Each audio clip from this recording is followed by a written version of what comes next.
We are reading chapter 20 of The Only Road.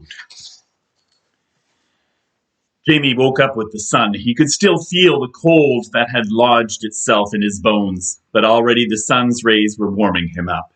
His legs were stiff and half asleep from having been curled up under his shirt all night. Now, with the daylight, he took in the vast landscape. The scattered trees seemed more like bushes, and the bushes were more like spiny growths surrounded by brittle grass, all of them in various shades of brown and tan from the lack of water. From where Jamie stood, he couldn't even see the train tracks. The only good news was that there were no trucks and no dust being kicked up. And there was nowhere Los Fuegos could be hiding waiting to pounce. Now that he could see, he had to find Angela. She was out there, somewhere. He just knew it. Just like he knew she wasn't. No, she was out there. He just had to find her. He found truck tracks and followed them, but couldn't be sure they were made by the truck that had been after him. He never came across the hole that he almost swallowed him. Occasionally he found footprints, but they were too scuffed up to tell anything. There had been lots of other people who jumped off the train, and yet Jamie didn't see any evidence of another soul.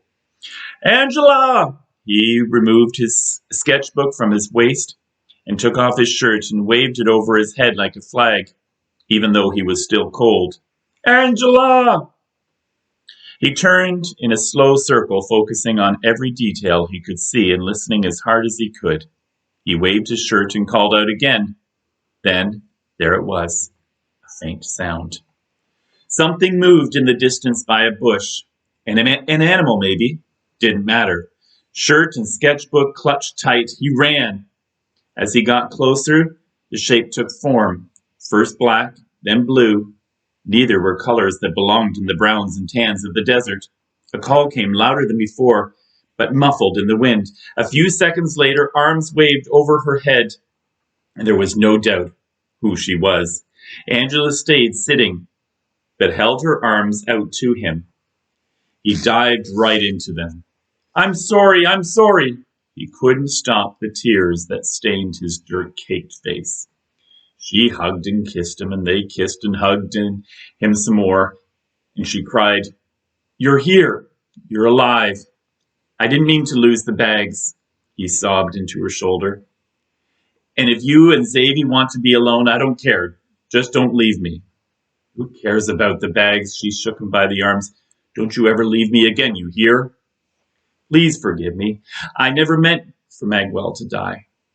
For the first time, he let his guilt pour out as he confessed. "If I hadn't been sick, then you would be dead too. And I couldn't have dealt with that. Magwell's death wasn't your fault." Jamie hugged her tight. She was his whole family, the only thing that mattered. After a minute, he realized there was still something wrong. "Where's Xavier?" He looked around. Angela shook her head. "I don't know. We got separated." "Now that it's day, he'll be here soon," Jamie guaranteed. "Any minute, Vita will be leading Xavier to them." If Jamie could find Angela in the middle of the desert with nothing more than his senses and a family homing gut feeling, Vita could sniff them out. She knew her family too. She would find them. He knew it. "Or we could look for him." "I can't walk," Angela said, wincing and looking like she might start crying again. "I hurt myself last night." Jamie glanced at her leg. A huge rip exposed her left thigh, but there was no sign of a cut. On the other leg, however, in the gap of flesh revealed between her jeans and her sock, her right ankle looked double the size of the other. "Is it painful?" She tried to laugh. "Like an elephant, I'm trying to balance on it. It won't take any of my weight." Jamie stood and held out a helping hand. "You're not." She stared and then looked him up and down, with the sun behind him casting a long morning shadow. "When did you get to be so tall?" Jamie shrugged and teased. "Last Tuesday." Angela cracked a smile. She took hold of his hand, but as soon as she put the slightest pressure on the ankle, she crumpled back to the ground. We should make some kind of brace, he said. How? We don't have anything. Jamie looked around. One of the bush-like trees stood nearby, but none of its branches would work. Too thin. The grass wasn't long enough, much less strong enough to weave. It crumbled in his hands when he picked it. Still, there had to be something. His eyes landed on his sketchbook, lying in a heap with his shirt. If only he could draw her crutches that would come alive to help her. Do you still have your sewing kit? Angela pulled the packet of needles, thread, and tiny scissors from her pocket. Before she could stop him, he grabbed his sketchbook, tore off the front cover.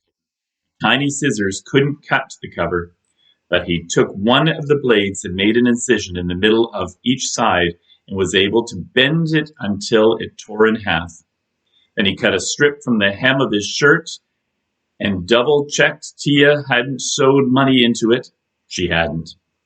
He took off Angela's shoe, but left on her sock.